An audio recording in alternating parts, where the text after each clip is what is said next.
So first of all, I'll thank NDRF to give me this opportunity to speak in front of you.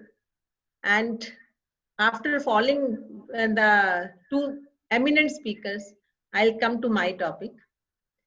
In fact, if we look into the COVID problems, COVID is basically a respiratory disease, as we all know. Basically, it is a severe acute respiratory syndrome. And millions of people have been disrupted due to this disease. So a lot of research is going on in the scientific committee to respond to this COVID-19 problems.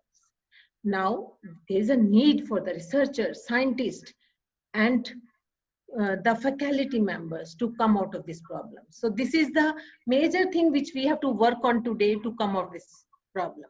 So as my previous speakers have made my job much easier by taking into account all the funding problems, by taking into account all the research activities, I will first see what is visibly changed due to the COVID and how it has affected the economy and where we can contribute towards this. So one of the major issues nowadays is to handle the economy also.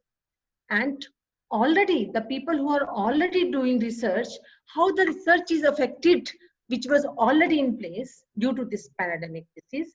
And I'll take my own example, how this has been affected and how to come out of it. So when we talk of economy, there are multiple segments here.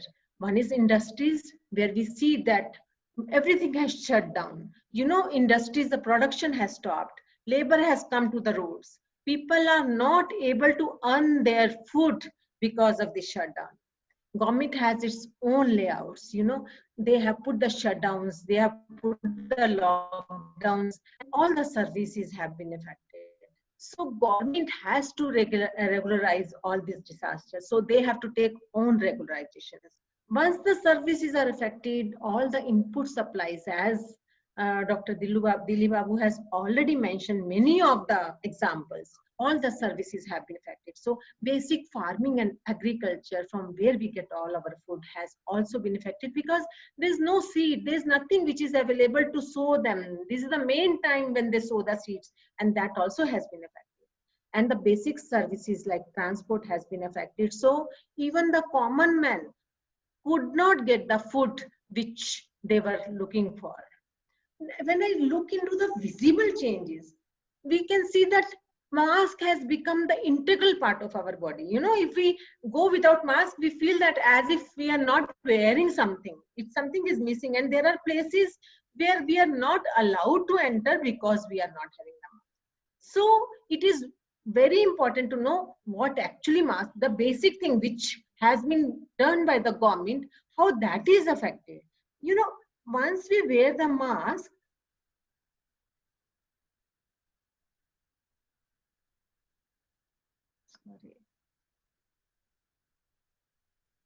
once we wear the mask, we see due to the breathing, this mask get wet and it completely alters. I mean, if we wash these, it completely alters the chemistry of the mask.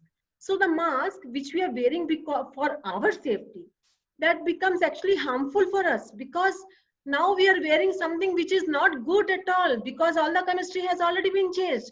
So when we try to see something for our good, first we have to really analyze what we are doing is right or wrong. Because I have seen people in the labor class, they take a simple mask and wear it for months together. They don't even understand how the chemistry has been changed. So we have to see how to change this mask so that it is not harmful for us. So we have to do the proper analysis, modeling, and design of these masks by taking into consideration the biological contaminants. And if we look into the COVID-19 problems, we have seen because it is a respiratory disease, we need the air filter efficiency because of the contaminants only we are having a lot of problems. So design of these masks, design of oxygenator for the oxygen-rich airs are very important. In fact, just now Dr. Dilli Babu is mentioning what the 3D printing technologies. These technologies are very important. These applications are very important nowadays, even to make the mask and oxygenator productions. So today I'll be talking from the angle of faculty. that where BTech, MTech students are there, which goes to PhD and all. So when we see that we are having the BTech and MTech students, they can do this basic research. We have to see that how we move. Now we have moved to the online jobs. Every one of us are doing online jobs. So computers have become so important suddenly. And all the activities, whether it is social activity, that is official activities, whether it is industrial meet, whether we the friends are meeting, we found that everything has been turned online. So how to suddenly we need the things which internet has become important. I remember the statement we were told mobiles are not allowed in the school. Now it's looking like schools have come to the mobiles. So everything whichever was not there before is suddenly coming to the picture. So as you can see, now the teaching has become online.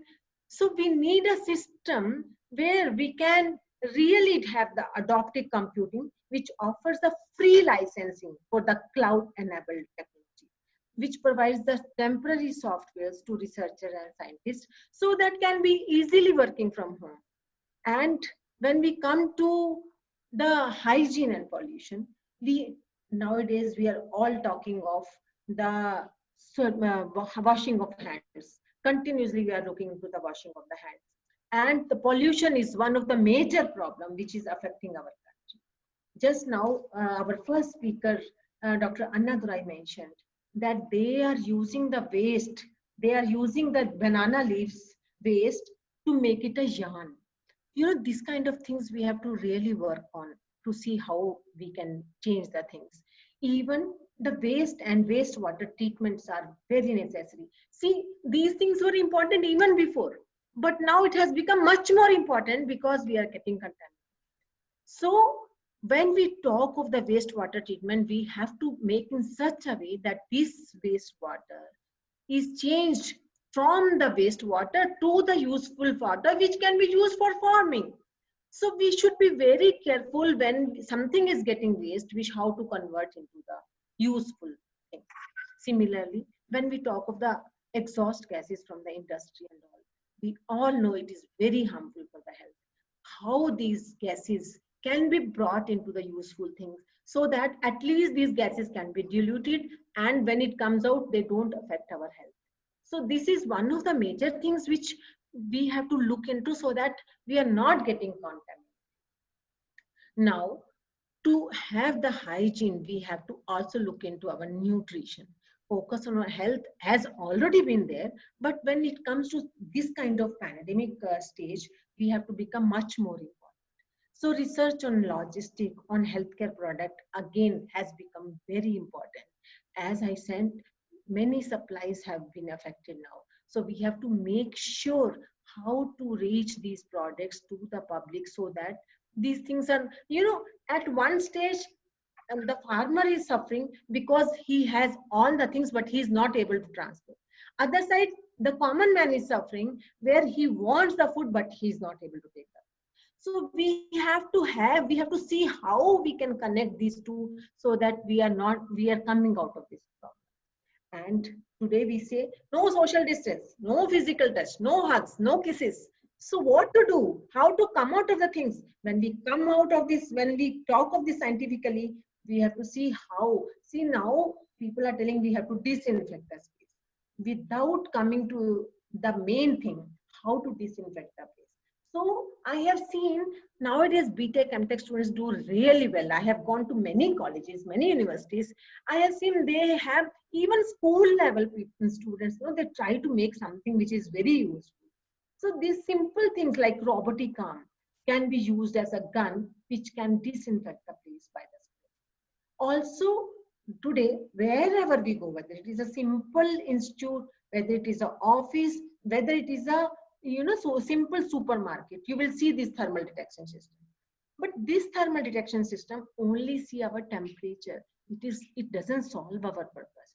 We have to see how our purpose is solved because of these techniques. And in fact, Dr. Dilip Babu also mentioned about these things, that there are techniques we can go further. We can go how we can go to the electronics and see, make a thermogram saying how the disease has been taken care, how the person is affected by using the robots. In China, he has shown some robots where he's making the graph of the person who is visiting the place. You can make further things to detect the disease in that. Nowadays what is happening, a simple fever is people are worried about.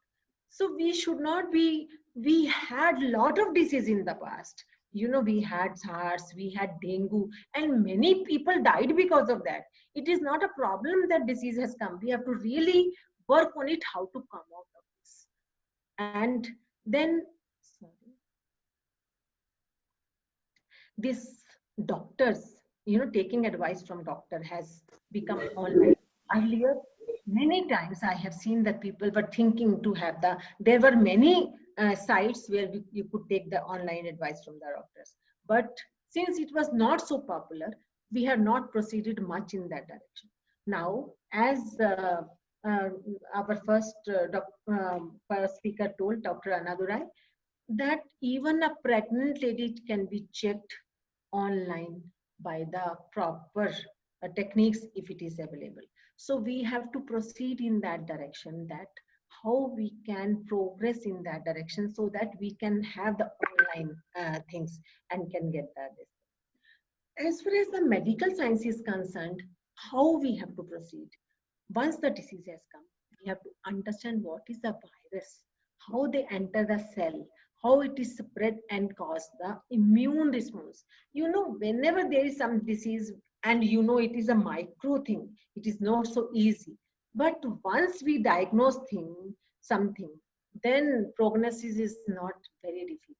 So first is the basic research we have to worry about, how this particular small virus enters into the cell and enters into. So we have to development of alternate COVID testing methods have to be taken care of.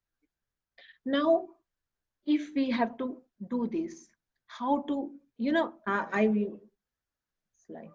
I'm happy to tell here that one of our CSIR laboratory has developed that testing method.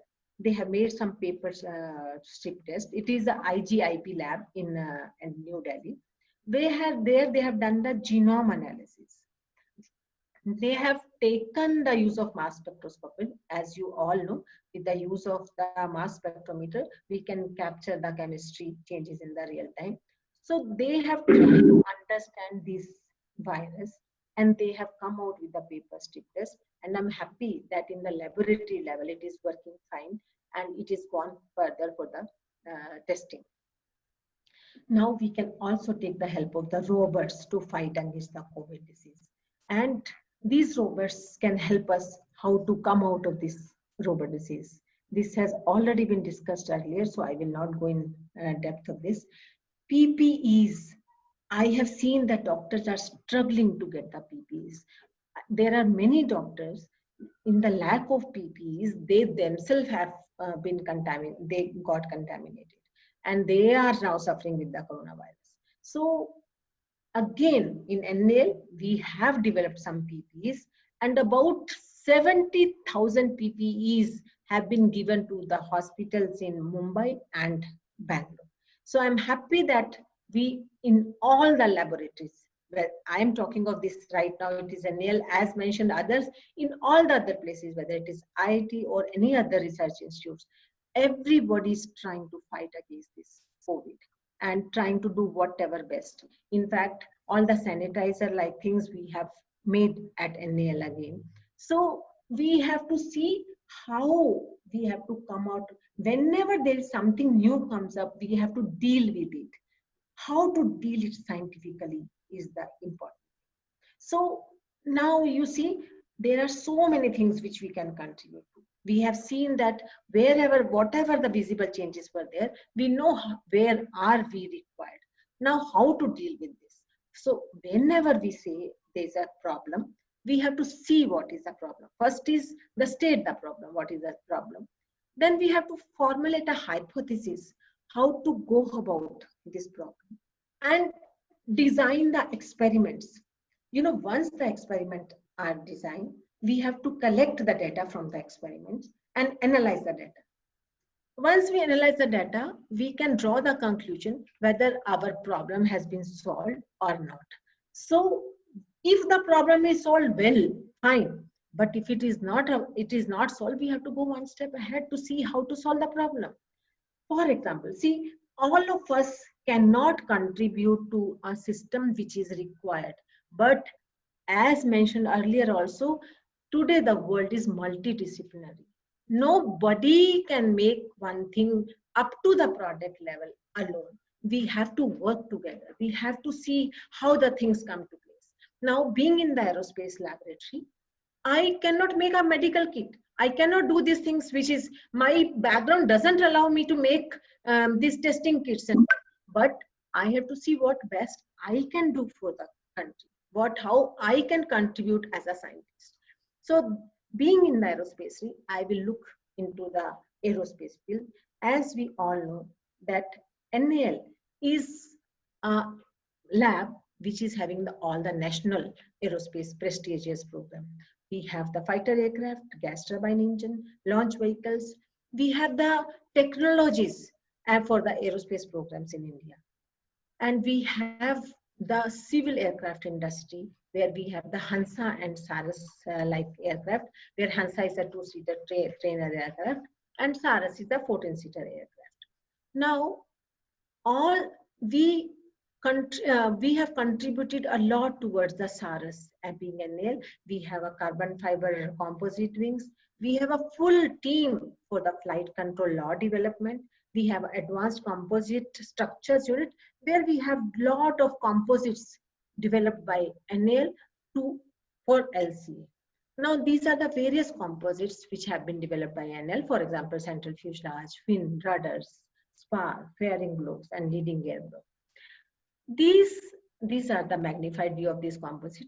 These composites, all of us know that it is made of the simple matrix and the reinforcing material. This is a simple thing which all of us know. And we also know that these composites have a lot of advantage, being the high specific strength, high stiffness.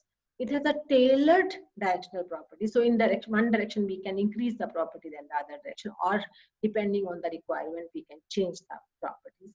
It is non-corroding in the salt environment. It has excellent fatigue resistance and dimensional stability. Now,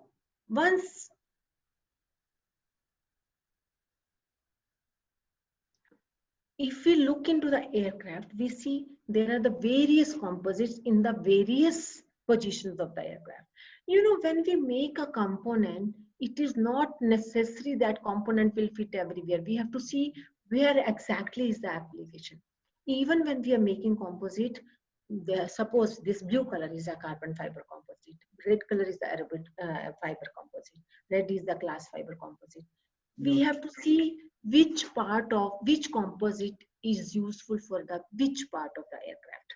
As we can see, the aramid fibers are used where it should be transferred to the micro base, and carbon fibers should be used where it is the high strength and high modulus things are required. These are the basic information which can be used anywhere. See, today, that is why everything is multidisciplinary.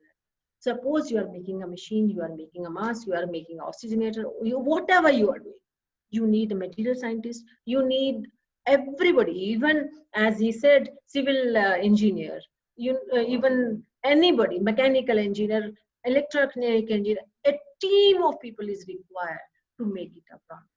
So once we come to this thing, we have to see what is required. Now there are failures in composite. We see that there is a resin degradation, there's delamination, fiber breaking, there are combined mode of failures and separation of metal inserts. And now failures in composites are more difficult to handle than failures in metals. How to deal with these failures?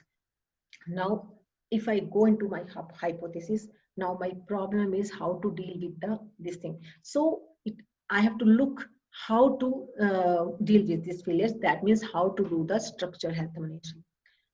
Now I can think of a sensor which can be put at the various parts of the aircraft. And now, see, today what is happening, when I go to the aircraft, we see that one flight is coming. After a little these things, there are, the next flight is starting. So there is a manual inspection. Now, when we are doing the manual inspection, something or the else will be left unchecked. There will be always manual errors. So inspection manual errors will not be able to taken care. Suppose there is a screw. We have a failure laboratory in our national NAL. We see because one screw was loosened, we were not able. There was a failure of the aircraft. So these small things cannot be checked manually. So what we do is we find a material which can be used as a sensor to detect the failures. It is just like, we have, it's like a human brain. If I pinch myself, I can see the pain, but whether this pain is tolerable, then we can go ahead. If it is not tolerable, we have to go to hospital. Similarly, when we have a sensor on this aircraft, pilot can see how to take care of. If from the output of the sensor, it can see whether the damage is more, whether we can go to the destination, or we have to take the precaution and land immediately to avoid a catastrophic. So we have to see, the pilot has to take the decision. Now, what we have done using these sensors, we have reduced the inspection effort without compromising safety. No contact, no social distance, no nothing else. So if we look into this COVID problem, we are happy with the social distance, and we are not compromising safety. Also, it is a lighter weight design to enhanced damage control. Now, once we have stated the problem, we feel that there should be a sensor material. We should know what material now.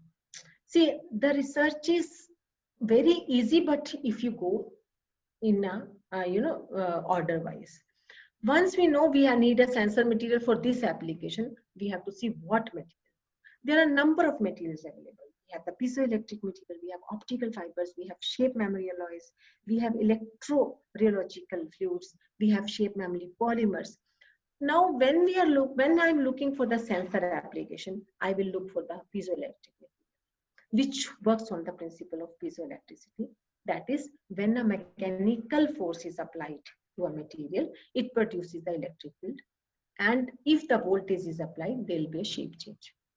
So now, once the material is known that I'm taking the piezo material, in the piezo material also I have a series of materials. It is single crystal, ceramic, polymer, and composite. If I look into the properties of the piezoelectric material, PZT has the highest piezoelectric coefficient. But can I use this PZT? Now let me see whether I can use this PZT. If I look into the aircraft, you can see that it has lot of curved surfaces. PZT is a brittle and a rigid material. It cannot be put on the curved surfaces. So I cannot use a material which is rigid on the for the aerospace application. And for that, I need a material which can be formed on the curved surfaces, which is really formable. So that is where I will look for the polymer, which is PVDF. Now, once I have come to a place that I can use PVDF for the sensor application, which can be used as a sensor to detect the defects. Now I have to see what this material can do, whether it solves my purpose. So I see it is a highly flexible. It is a polythene-like thing. PVDF is very light, having a density of 1.78 gram per cc. Very light, very flexible, tough, and a low-cost material. Has a wide frequency range, can be used for the various applications. It has a low acoustic impedance, which is again important factor, which is very close to the water and the human tissues. So once I put it on the human tissue or the metal, no intermittent layer is required to match the impedance. It has a high elastic compliance, so it can be easily formed on the curved surfaces. It has a high dielectric strength and impact resistance. Most importantly, it is stable towards the moisture, chemicals, and oxidant, can be glued with any commercial adhesive. So once I know the PVDF is solving my purpose, Now I have to see what structure I have to take. Again, I'm telling it is not about the PVDF, it is any research thing. Anything what you start, you have to go systematically. You have to see what, to develop this, how I have to go, what material to choose, how to, whether that material is solving my purpose. And then you have to enter the chemistry of that material, how it behaves. Once I know PVDF is a material, I know it has the 4 phases, alpha, beta, gamma, and delta. And for the sensor application, I need the beta phase. But alpha phase is the most stable phase of the PVDF. Now, how to move from alpha to beta phase? For which we have to, go for a treatment. When we develop these films, when I started this, I found that this material is not available in the country. So it became more curious to find out how to develop this material. I found many places whether anybody is developing. In fact, that time nobody was developing. I started this as a project from NP Mass and found that nobody else is developing. So I became more curious that I have to do this work. I started developing the film. We have to optimize various parameters to develop the films. So I developed using the solvent cast method and the hot press method. But now what happened? If I again, it was working very fine. I'm happy that I'm developing the sensor, and I'm happy to tell that we are using it for the SARAS application, and it is matching the imported sensor which we have bought from abroad. So I'm very happy as of now that my sensors are working fine in the aerospace industry. And if I look into from the COVID point, again, we don't need to have any manual thing. Social distance is also avoided. We are really at par. But now when it comes to the preparation of these films, I found that when I develop the films, you need 2 people, sometimes 3 people. So that part, how to take care of this. So I thought about it, how to go about this preparation of this material. I found that we have to do the automation. So that I chose another method called extrusion method. So in this extrusion method, we can have the continuous development of the film. And the film which comes again is in the alpha phase I told. We have to convert into another phase. It has to go through the thermomechanical treatment. So another machine was developed along with this, attached along with this. Fortunately, this was already developed by my MTech students in the past. So I have attached this film along with the extruder and found that I'm getting a film which is in the beta phase. So my one purpose is solved. I'm happy that even with the COVID conditions, I'm able to develop a film which are good in the phase. Now I have to identify the phase. For identification of the phase, I need various techniques like X-ray diffraction, scanning electron microscopy, Raman spectroscopy, infrared spectrum, DSC, tensile testing, all these kind of studies. So again, I saw one by one. Most of the machines are, fortunately, are lying in the different. So again, it can be operated independently. And I found using X-ray pattern, we can identify that film has been converted into the beta phase. So happy to see that we have got the beta phase, and I have confirmed the presence of beta phase. Once, as a scientist, it doesn't stop there. We have to keep doing R&D. We have to see how the micro crystallite size and microstains are there in the this thing. So, and also these microstructural changes are very important when you develop the material, at least, especially the sensor material, because when we talk of this sensor kind of material, the precision has to be very, very high. Imagine one failure may lead to the crash of the aircraft. So where our conscious should feel that when I'm developing a sensor, it should have such a precision that it should be very sensitive. So we see that most of the if I look into the structure, there are small pores here, but these pores disappear when I give the thermomechanical. But sometimes these pores becomes crack-like features. These features are not accepted, so we have to discard those films. So when we do the research, we have to make sure that we are doing the right things. We are doing 10 analysis to find out whether we are having the right films. So we go for the other analytic and another techniques like Raman spectrum. We do for the infrared spectrum, From here also we take out the various parameters. I will not go in depth of this because we are already late in this. Once we do all these kind of things, tensile properties are very important for a material because the mechanical strength depends on that. So once we are happy with all these techniques, we have to we are confirmed that we have got the beta phase. But still, the piezoelectric properties which we are looking for doesn't come unless we align the dipoles in the direction of the electric field. We apply the high electric field and do the polling process to align them. So once the sensor is ready, once all this process is ready, I'm happy that my sensors are ready. So these are few sensors which we have developed at NAL. And I'm happy to tell that all these sensors are working at the various applications. This has been tested at ISCs, IITs, and various engineering college, and found that it is working for most of the application, like accelerometer. It is used for structural health monitoring. It is used as a vibration sensor. It is used as an accelerometer. So, of course, it is not that same sensor can be used. We have to modify again as per the application. Similarly, with whatever research we have taken. So, I have started with a problem. I have formed the hypothesis. I found that I can use this material. I did some experiment, got some data, found the result, and found that, okay, these things are working fine. Now, once the sensors have been done, we have to put in the various applications. As I mentioned in the structure health monitoring application, this has worked very fine. Once it's worked in one application, we have to look for the various applications. So I have checked the sensor for the various other applications like the surface pressure mapping. We have the flapping wing application for the surveillance purposes. All these applications require some important application. These are all important applications which require a precision material. So we have used this for the energy harvesting, where our soldiers are standing on the borders, and even to charge them while they don't have electricity. So these kind of sensors can be used for energy harvesting application. Now, as I said, this material was very fine, worked everywhere, but there were the certain application where this material didn't work because we wanted it as an actuator.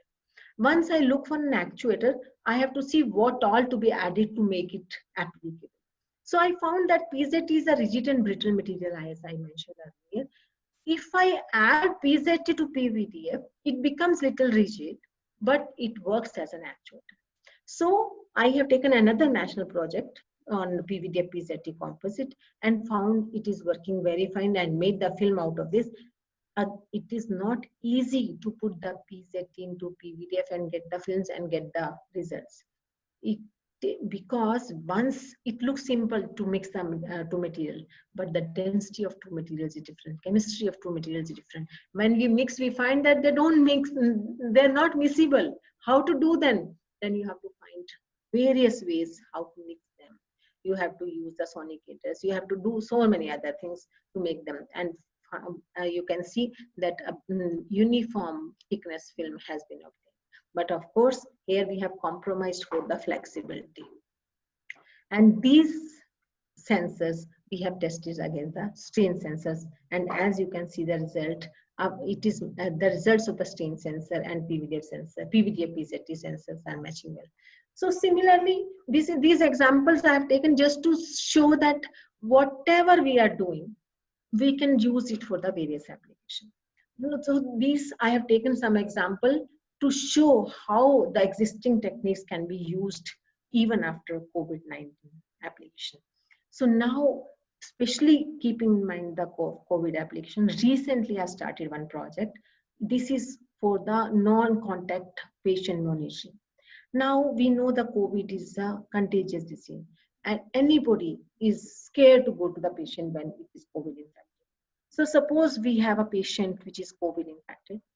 Now we have seen the doctors being affected. It is so dangerous that the people who are helping us, they are playing with their lives and they are getting affected. And I have seen they are not giving the beds to recover themselves.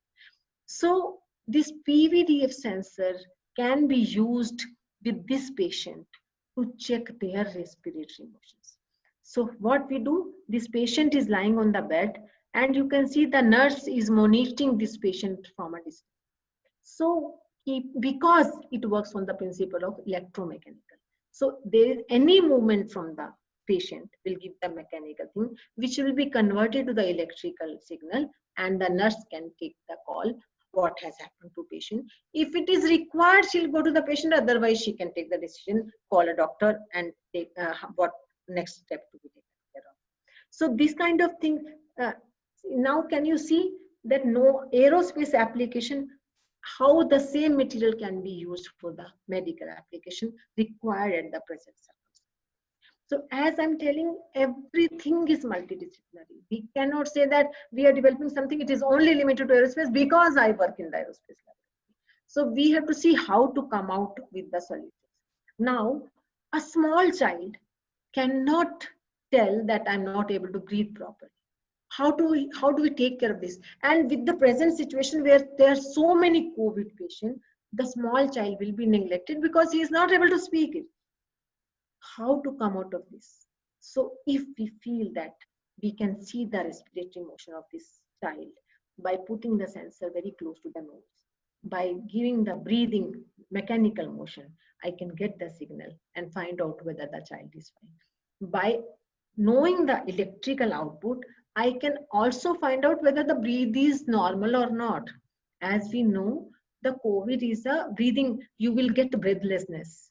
That is a most important feature we have seen happens in the COVID. So once there is a breathlessness, it can immediately indicate there is a problem. So we have to take care of the child. So these small things, how it comes from one end to the other end, and everything becomes multidisciplinary. And if this is also used as a pacemaker, again, because there also it is a mechanical to electrical signal. And even when we go for the divers, to communicate them with the social distances again, we can use these sensors and they can communicate. So I'm just trying to see now coming out with the options to you, what all you can do from one material in the various fields. So for the researchers, for the BTech students, for the MTech students, whatever, and to make it as product up to the faculty level, we all have to work together to make it happen. We can use it for the mammal listening system. We can also use this for the sonar application to detect the boats and all these kind of things, which is very useful application. And of course, we can use it for the entertainment in the parks, where we are looking for the mistings and cavitation depending on our power level. If the power levels are high, it becomes a mist, and otherwise at lower level, it will be like cavity. So students, please, and the faculty members, please encourage your students to choose an application, form a state a problem, form the hypothesis, what is required for that application, for the problem what they have seen, and how to come out with a solution. With this, I rest, and thank you. Thank you so much.